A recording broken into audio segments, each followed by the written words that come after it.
Sa amin pong pinakamamahal na tagapamahalang pangkalahatan, kapatid na Eduardo B. Manalo, ang distrito po ng Cagayan West ay nagdiriwang at buong pusong bumabati sa pagsapit ng inyong kaarawan.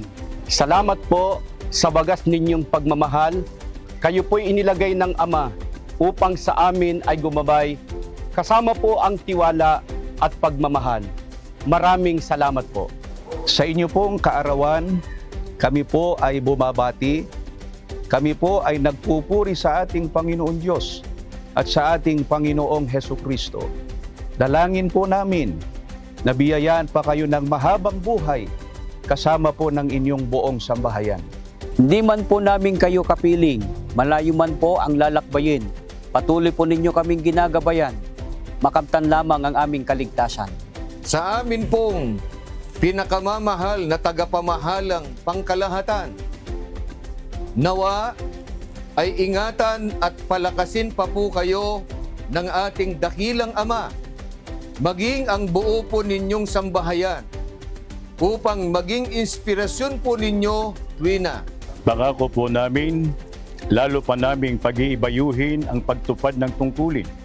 Ipalalaganap ang mga salita ng Panginoong Diyos, aalagaan po ang banal na iglesia at pasasako po sa inyo tuwina. Hindi po namin matutumbasan ang inyong walang maliw na pagmamahal. Ipinagmamalasakit kami, pinatatatag kami upang sa harap ng mga pagsubok ay huwag kaming makabitiw sa aming tungkulin.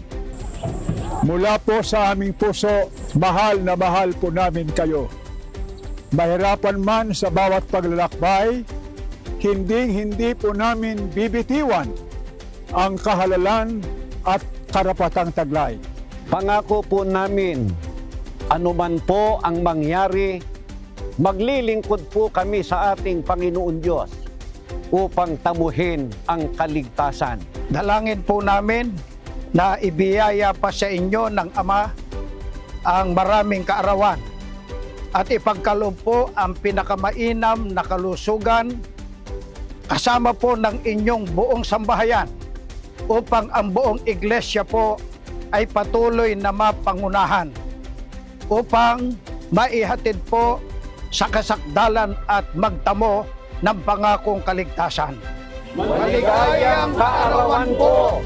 Mahal na mahal po namin kayo! Mahal na mahal po namin kayo!